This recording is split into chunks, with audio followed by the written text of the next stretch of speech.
할렐루야. 12월 23일 토요일입니다. 요한 1서 4장 말씀 7절부터 15절까지 말씀을 먼저 읽고 은혜 나누도록 하겠습니다. 사랑하는 자들아, 우리가 서로 사랑하자. 사랑은 하나님께 속한 것이니 사랑하는 자마다 하나님으로부터 나서 하나님을 알고 사랑하지 아니하는 자는 하나님을 알지 못하나니 이는 하나님은 사랑이심이라. 하나님의 사랑이 우리에게 이렇게 나타난 바 되었으니 하나님이 자기의 독생자를 세상에 보내심은 그로 말미암아 우리를 살리려 하심이라. 사랑은 여기 있으니 우리가 하나님을 사랑한 것이 아니요 하나님이 우리를 사랑하사 우리 죄를 속하기 위하여 화목 제물로 그 아들을 보내셨음이라. 사랑하는 자들아, 하나님이 이같이 우리를 사랑하셨은즉 우리도 서로 사랑하는 것이 마땅하도다. 어느 때나 하나님을 본 사람이 없으되 만일 우리가 서로 사랑하면 하나님이 우리 안에 거하시고 그의 사랑이 우리 안에 온전히 이루어지느니라. 그의 성령을 우리에게 주심으로 우리가 그 안에서 거하고 그가 우리 안에 거하시는 줄을 아느니라.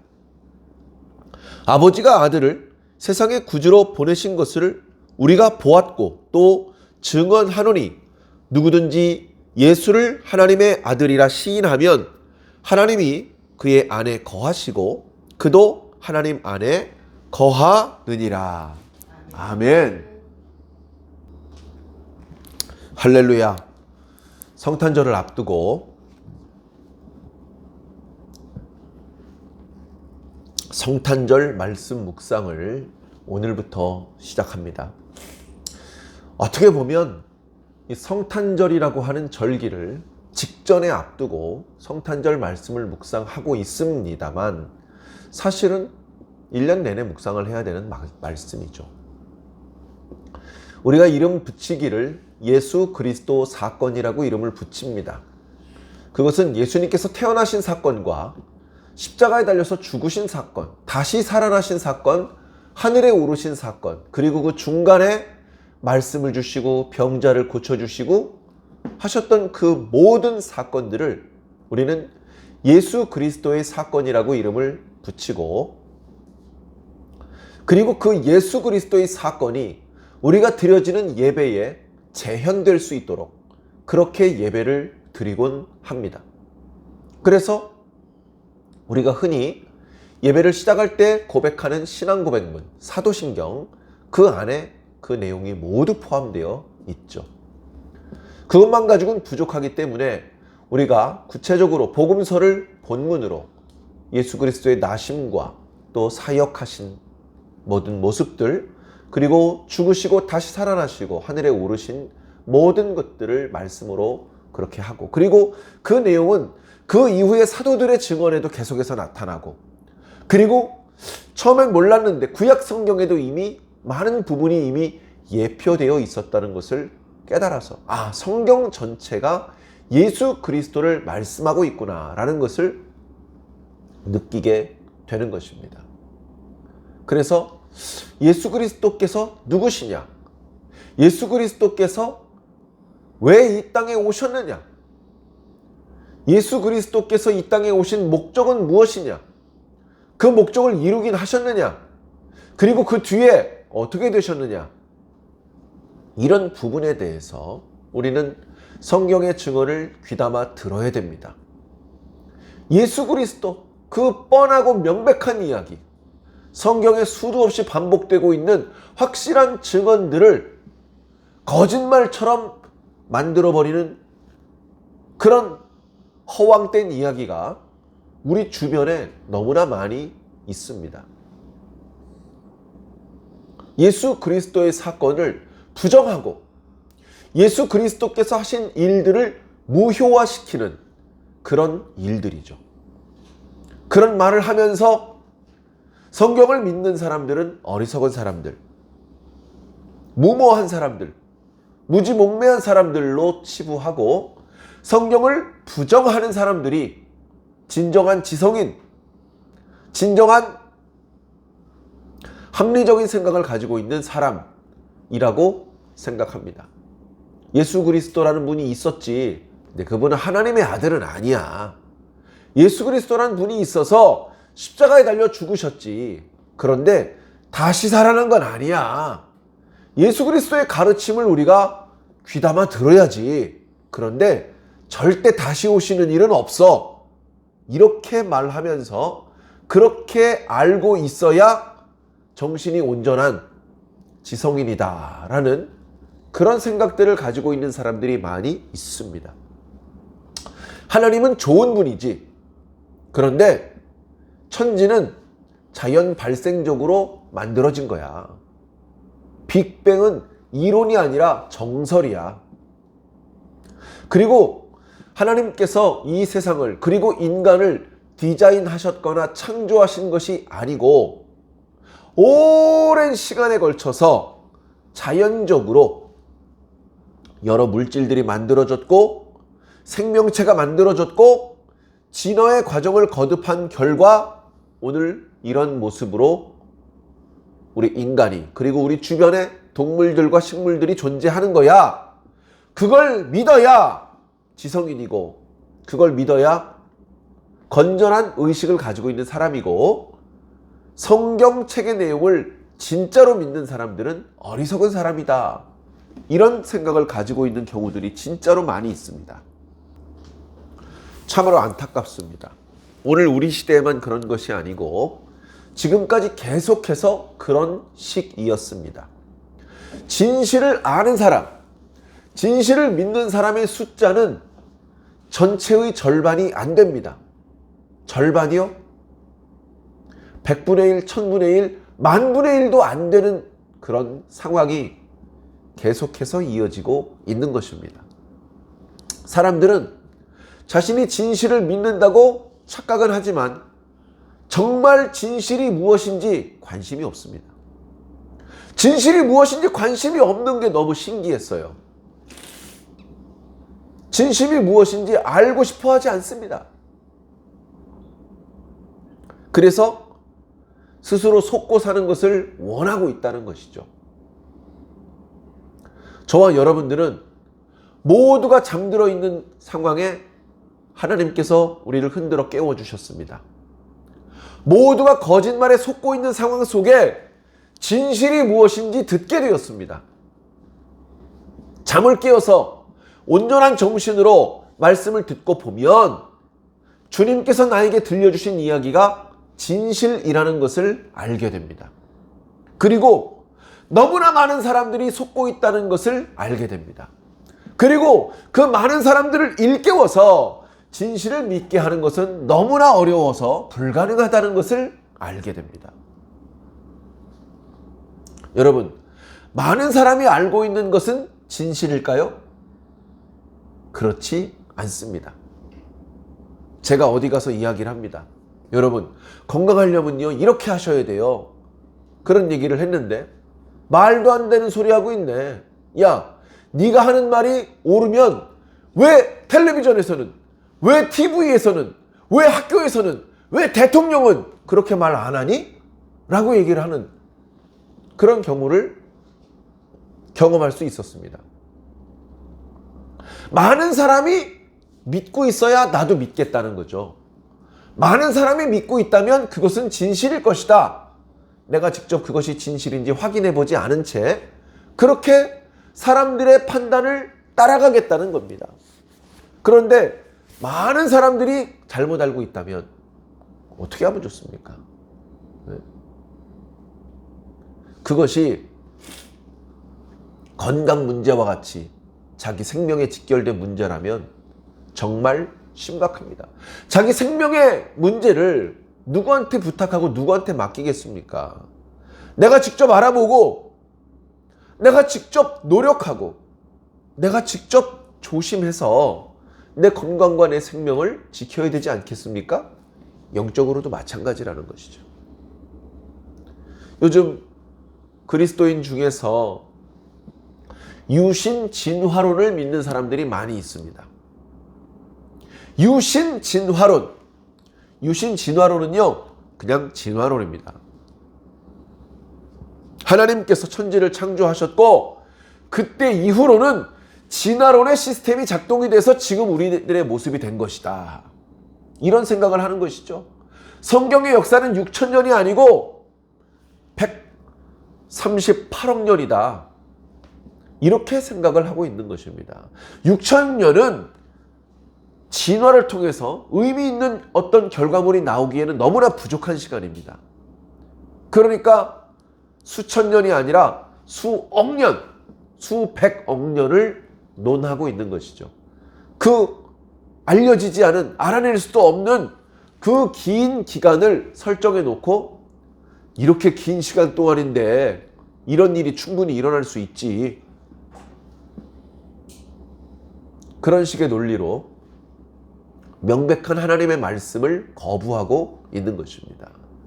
귀를 돌려서 말씀을 듣지 않는 자는 형통할 수가 없어요. 결국은 망할 수밖에 없다라고 성경은 증언하고 있습니다. 자, 그런 상황 속에 우리가 성탄절을 앞두고 성탄절 말씀을 묵상하는 것은 큰 의미가 있다라고 생각합니다. 우리가 이미 알고 있는 내용일 수도 있겠지만 이 말씀을 다시 한번 단단하게 다져야 합니다. 여러 형태의 새롭게 개발된 거짓말들에 속지 않고 하나님의 말씀을 굳건하게 붙잡기 위해서 그렇습니다. 자, 오늘 말씀은 사도 요한이 쓴 글입니다. 사랑의 사도, 여러분 서로 사랑하십시오 라는 설교를 한 것으로 유명한 그 사도 요한. 그 자신이 예수님께 사랑을 많이 받았습니다. 당연히 그 자신이 예수님을 뜨겁게 사랑했습니다. 12제자가 다 순교를 당하는데 마지막까지 순교당하지 않고 살아남아 있었습니다.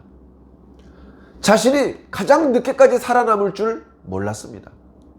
그렇게 해달라고 기도하거나 소망해 본 적도 없습니다. 그런데 어찌하다 보니 다른 제자들은 다 순교당하고 자신이 살아남았습니다. 마지막 제자가 순교당한 지 수십 년이 지났는데도 요한 사도는 순교하지 않은 채 살아남았습니다. 그때 당시 모든 그리스도인들의 구심점 역할을 했을 것입니다. 많은 사람들이 사도 바울을 통해서 복음을 전수받고 예수님을 믿기 시작했지만 그 모든 그리스도인들이, 심지어 사도 바울도 요한을 흠모하고 존경하고 사랑했습니다. 요한으로부터 새롭게 전해오는 서신이 없는지, 요한으로부터 새롭게 전파된 어떤 설교의 말씀은 없는지 모두가 관심을 가졌고, 그런 관심들 때문에 사도 요한이 요한복음 이후에 편지를 쓰기 시작했습니다. 그것이 바로 요한 1서, 요한 2서, 요한 3서입니다. 그 내용은 여러 거짓말과 그리고 여러 환난 가운데 힘들어하고 있는 성도들을 위로하면서 두려워하지 말라. 하나님의 사랑 안에 잘 머물러 있어라. 결국 교회는 승리한다. 라는 말씀으로 성도들을 위로해주고 있는 것입니다. 그 말씀 한 복판에 요한 2서하고 3서는 분량이 좀 작거든요. 요한 1서 5장까지 있는 말씀 중에서 오늘 4장 말씀 중에 한 부분입니다.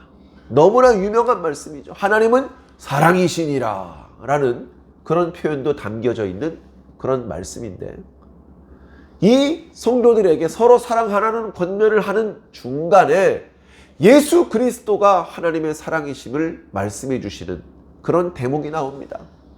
예수님께서 어떻게 이 땅에 오시게 되셨는지, 무슨 목적으로 이 땅에 오신 것인지에 대해서 짧지만 확실하게 증언해 주고 계시죠. 자, 오늘 말씀을 제가 헤아려 보니까 9구절인데요. 앞구절부터 2구절씩 묶어서 그 내용을 살펴보면 도움이 될 것 같습니다. 마지막은 3구절을 묶어서 자, 처음에 두 구절은요, 서로 사랑하자고 권면하는 것입니다. 우리 그리스도인들인데 예수님 믿고 현실 속에 여러 환란이 있더라도 잘 인내하면서 예수 신앙 붙잡고 살다 구원받아야 되는데 이 땅에 있는 동안에 서로 사랑해야 된다는 것이죠. 옆에 있는 성도들을 사랑해야 됩니다. 그런데 사랑스러울 때도 있지만 미울 때도 있어요. 그럼 사랑스러울 땐 사랑하고 미울 땐 미워해도 되느냐? 아니요. 항상 서로 사랑해야 된다라고 말씀하고 있는 것입니다. 성도를 사랑해야 되는 이유가 그 성도에게 있으면 안 돼요. 나에게 잘해주니까 사랑하는 거야. 얼굴이 예쁘니까 사랑하는 거야. 사랑스러우니까 사랑하는 거야. 그러면 그 조건이 만족되지 않으면 미워하게 되잖아요. 그럼 이 말씀을 순종할 수 없게 되잖아요. 성도를, 옆에 있는 형제 자매를 사랑하는 이유가 그 옆에 있는 형제 자매에게 있으면 계속해서 사랑할 수가 없어요. 그럼 어떻게 해야 되느냐? 그를 사랑할 수밖에 없는 이유가 하나님께 있어야 되는 거예요. 하나님께. 너는 도저히 사랑하기 어려운 상황이지만 내가 하나님 때문에 널 사랑한다. 하나님께서 뭘 어떻게 하셨는데요? 하나님께서 널 사랑하셨잖아. 우리가 옆에 있는 사람을 사랑하는 이유는 나 자신이 하나님께 엄청난 사랑을 받았기 때문입니다. 그러면 또 이런 오해를 하는 분이 있습니다. 하나님께 사랑을 받았으니까 하나님을 사랑해야지. 왜 옆에 있는 이웃을 사랑해? 성경을 잘 모르니까 그런 말씀을 합니다. 오늘 성경 말씀에도 분명히 말씀하고 있어. 하나님께서 너희를 사랑하셨으니 너희도 꼭 하나님을 사랑해야 된다? 그런 표현은 없어요. 그런 표현은 여기 없다고요. 뭐라고 말씀하십니까? 하나님이 너희를 사랑하셨으니 너희는 서로 사랑해라. 하나님께서 이렇게까지 너희를 사랑하시는데 너희 왜 서로 사랑하지 않느냐라고 말씀하시는 겁니다. 자, 그러면서 하나님께서 너희를 어떻게 사랑하셨는지에 대해서 말씀해주고 있는 말씀이 나와요. 그게 어떻게 보면 오늘 우리들이 묵상해야 될 말씀의 핵심적인 내용이라고 할 수 있을 것 같습니다. 그 말씀은 바로 9절과 10절 말씀인데요. 하나님의 사랑이 우리에게 이렇게 나타났다. 하나님은 말로만 사랑하는 게 아니고 실제적으로 사랑을 나타내신 분인데 어떻게 나타냈느냐? 자기의 독생자를 세상에 보내셨다. 독생자라는 뜻은 하나밖에 없는 아들이라는 뜻입니다. 하나님께는 아들이 딱 한 분 계십니다. 목사님, 우리도 하나님 자녀라면서요. 맞아요. 그런데 우리는 입양되어서 하나님을 아버지라고 부르는 것이고 본래부터 하나님께로부터 태어나신 분은 예수 그리스도 한 분밖에 없습니다. 오직 예수님 뿐이에요. 그 하나밖에 없는 아들을 우리에게 주셨다고요. 사랑하지 않으면 줄 수 있습니까? 하나님께서 하나밖에 없는 아들을 우리에게 주셨단 말이에요. 하나님께서 우리를 사랑한다는 명백한 증거잖아요. 하나님이 자기의 독생자를 세상에 보내셨다. 이유가 있어요. 예수님께서 이 땅에 오신 이유가 있다고요. 그게 뭐라고요? 그로 말미암아 우리를 살리려고 하십니다. 짧지만 많은 의미가 담겨져 있는 말씀입니다. 하나님께서 이런 극단적인 방법을 쓰지 않으시면 우리 다 죽는다. 우리가 다 죽는다는 겁니다. 그럴 수밖에 없는 상태라는 겁니다. 그런데 다 죽을 수밖에 없는 우리를 하나님께서 살리고 싶어 하셔요. 왜? 사랑하니까. 사랑하다 보니까 하나님께서 우리가 죽게 내버려 두지 않으시고 살리고 싶으십니다. 근데 너무나 어려워요, 우리를 살리는 것이. 그래서 비싼 대가를 치르시는데 하나님께 하나밖에 없는 아들을 이 세상에 보내시는 거예요. 내일 모레 성탄절이죠. 예수 그리스도께서 이 땅에 오신 것을 기념하는 날입니다. 왜 예수 그리스도께서 이 땅에 오셨느냐? 우리를 사랑하시는 하나님께서 우리를 살리시려고 우리에게 오신 것입니다.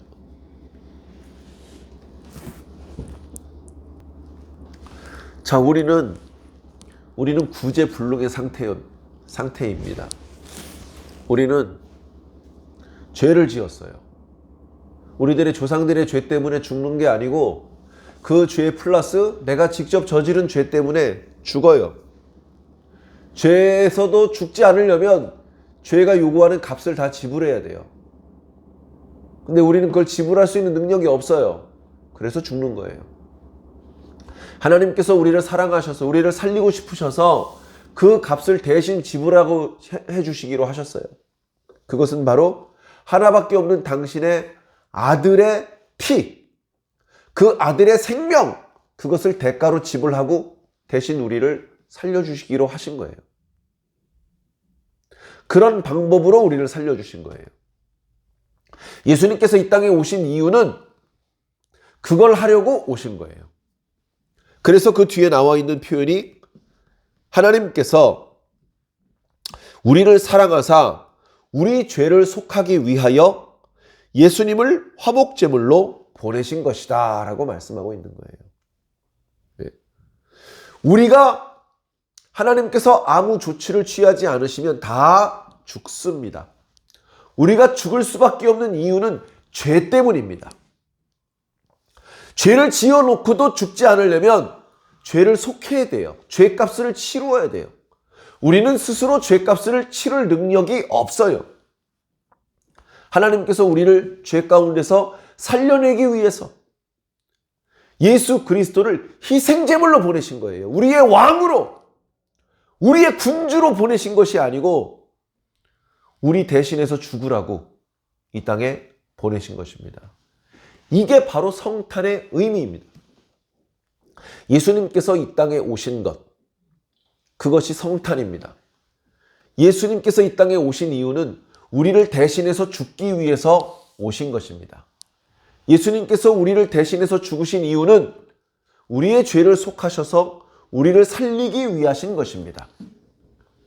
그런 값비싼 대가를 치르면서까지 예수님께서 이 땅에 오시게 된 배경은 하나님께서 우리를 사랑하시기 때문입니다. 우리가 하나님께 받은 사랑이 이렇게 크다고요. 아무리 말씀드려도 얼마나 큰지 몰라요. 주무시고 계시면. 몰라요. 내가 무슨 사랑을 받고 있다 그래? 이런 이상한 말씀을 하실 수도 있습니다. 큰 사랑을 받았으니까 옆에 있는 형제 자매와 서로 사랑하라는 거예요. 그게 잘 안 되는 사람들이 있어요. 많아요. 왜요? 자기가 얼마나 큰 사랑을 받았는지 모르니까. 하나님께서 나를 사랑하신대. 뭐 맨날 듣던 소리네. 어떻게 사랑하시는지 알아? 뭐 있겠지 뭐. 모르는 거예요. 아는 줄 알아. 모르면서 아는 줄 알아. 어리석은 사람의 대부분이 다 그렇습니다. 사실 모르고 있는데 알고 있다고 생각해요. 그래서 네가 아는 거 말해봐. 그럼 한마디도 못합니다. 그러면서 아이 그런 게 있어. 아무튼 알아. 알기는 아는데 모르고 있는 거예요. 겸손해야 됩니다. 자기가 모르고 있다는 걸 인정해야 돼요. 그리고 듣고 배워야 됩니다. 알아야 될 거 아니에요. 자, 11절 하나님이 이같이 우리를 사랑하셨으니 우리도 하나님을 사랑하는 것이 마땅하도다? 아니요.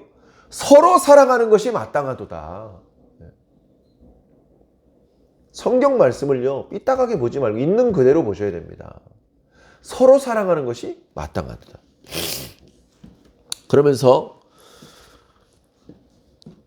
그러면서 사랑 때문에 나와 내 옆에 있는 형제와 하나가 되는 이야기를 하고 계십니다.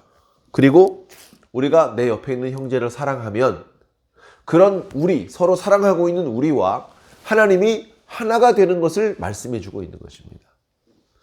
얼른 와닿지 않고 100% 이해되지는 않지만 성경은 뭐라고 말씀하고 있냐 하면 서로 사랑하면 그 사랑하는 사람은 하나님 안에 거하는 거다. 그리고 하나님께서 그 사람 속에 거하는 거다. 하나님을 설명하기가 쉽지 않습니다. 하나님의 많은 면이 있기 때문에 그렇습니다. 그 중에 가장 중요한 부분이 있다면 사랑하신다는 것입니다. 하나님 어떤 분이야? 사랑이 많으신 분이야.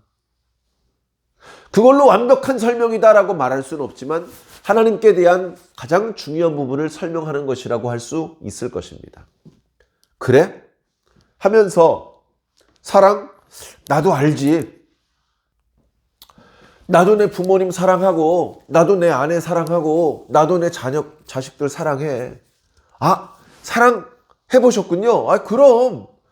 그럼 사랑이 뭔지 아시겠네요. 그럼 알지. 그럼 하나님이 어떤 분인지도 알겠네요. 하나님이 어떤 분이신지 아는 사람은 사랑을 해본 사람만 알 수 있습니다. 사랑을 해본 사람만 하나님이 어떤 분인지 알 수 있다고요. 사랑을 해보면요, 쉽지 않다는 걸 알 수 있습니다. 사랑은 막 달콤하고 행복하고 기분 째지고 그런 것만 있는 게 아니에요. 더 많은 시간 가슴 아픕니다. 고통스럽고 힘든 과정이 필요합니다. 그러나 행복하죠. 사랑을 하려면 많이 양보해야 되고 희생해야 됩니다. 상대방 것을 강제로 뺏어가지고 나의 즐거움을 채우는 것을 사랑이라고 말하는데 거짓말입니다. 그건 사랑이 아닙니다. 내 것을 뽑아서 상대방에게 주는 거, 그걸 사랑이라고 말하는 겁니다.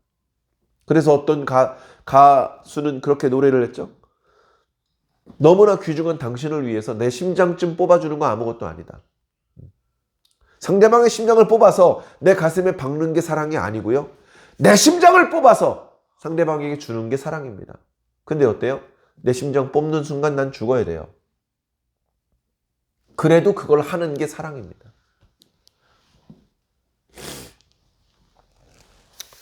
자, 이어지는 말씀은 계속해서 조금 수준 높은 말씀인데요. 성령을 하나님께서 주셨다는 겁니다. 우리 그리스도인들에게 하나님께서 성령을 주셨어요. 조금 전에 서로 사랑하는 사람은 하나님 안에 거하고 하나님께서 그 사람 속에 거한다라고 말씀하셨는데 이해가 잘 안 돼요. 어떻게 그게 가능하지? 13절에 성령 받으면 가능해. 하나님 안에 거하고 하나님이 우리 속에 거하는 게 뭔지, 성령이 뭔지 정확히 몰라요. 꺼내서 보여줄 수는 없어요. 설명하기 어려워요. 그렇다고 없다고 할 수는 없어요. 있어요. 그 이해되지 않고 그 어렵고 불가능해 보이는 것이 성령을 받으면 너무나 자연스럽게 되는 일이 된다. 그의 성령을 우리에게 주심으로 우리가 그 안에 거하고 그가 우리 안에 거하는 줄을 안다. 아버지가 아들을 세상의 구주로 보내신 것은 우리가 보았고 또 증언하였는데 누구든지 예수님을 하나님의 아들이라고 시인하는 게 뭐예요? 옳다고 인정하는 거예요. 한자말 그대로. 예수님께서 하나님의 아들이라는 그 표현이 옳다고 여러 증인들 앞에서 인정하는 거예요. 우리나라에서 길거리에서 예수님은 하나님의 아들이십니다 라고 소리 지르면 아무 일도 안 생겨요. 그죠? 북한에서 그러면 어떻게 될까요? 잡혀갑니다. 바로 신고하고요. 바로 뛰어와 바로 잡아갑니다. 예수 그리스도께서 하나님의 아들이라는 것을 말하면 잡혀가는 나라가 지금도 수십 개 나라가 돼요. 거기서는 그 말을 공식적으로 말할 수 없습니다. 숨어서 말해야 돼요.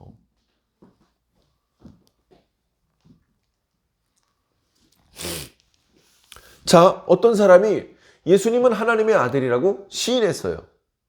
어떻게 그럴 수가 있죠? 성령을 받았기 때문에. 그러니까 하나님이 우리 안에, 우리가 하나님 안에, 어려운 표현으로 상호내주. 그 다음에 예수께서 하나님의 아들이라는 것을 시인할 수 있는 거, 이 두 가지는 성령을 받아야만 가능합니다. 우리가 지금 그 두 가지를 할 수 있다면 성령을 받은 것이고 하나님의 사랑을 받은 것이에요. 하나님의 사랑을 받았는데 옆에 있는 형제와 사랑하지 못한다? 뭔가 모순된 일입니다. 신앙에서는 모순을 허용하지 않습니다. 모순된 경우는 둘 중에 하나입니다. 거짓입니다. 거짓. 믿지 않는데 믿는 척 하는 것입니다. 그렇기 때문에 믿으면 나타나는 현상이 안 나타나는 것이죠. 믿지 않고 있는데 믿는 척하고 있는 것입니다. 외식하고 거짓된 것이죠. 자, 그런데 또 다른 것은 의도적으로 누구를 속이고 뭐 그럴 의도는 아닌데 아직 말씀을 잘 몰라요. 말씀을 많이 알지 못해. 또는 말씀에 대한 어떤 이해나 체험이 조금 부족해. 조금 배우면 금방 좋아질 수 있는 경우도 있습니다. 아직 모르는 경우, 그 다음에 알고 있는데 속이는 경우, 두 가지 경우만 모순된 현상이 나타날 수 있어요. 신앙은 모순을 허용하지 않습니다. 모순이 나타나면 하나님께서 인정하지 않습니다. 말로는 하나님을 사랑하는데 예배를 안 드려요. 나는 하나님이 제일이라고 하는데 헌금은 아까워해요. 하나님의 사랑을 받은 것에 대해서 감사하지만 옆에 있는 성도는 사랑하지 않아요. 그러면 어떻습니까? 그 사람의 믿음과 소망과 사랑은 거짓으로 판명이 나는 겁니다. 천국 못 가요. 내가 그동안 교회에 바친 헌금이 얼만데 안 돌려주십니다. 아무 복도 못 받고 끝나는 겁니다. 신앙을 하시려면 진실한 신앙을 하셔야죠. 진실한 신앙을. 성탄절을 앞두고 성탄 말씀 묵상을 오늘 이렇게 했는데 예수님께서 누구신지, 이 땅에 왜 오셨는지, 그것이 무엇을 의미하는지 이런 것들을 우리가 잘 알아야 감사할 수 있고, 아는 자답게 하나님께 감사하고 이웃들을 사랑할 수 있습니다. 더 멋있고 더 성숙한 모습으로 나아가시기를 예수님 이름으로 간절히 축원합니다. 아멘.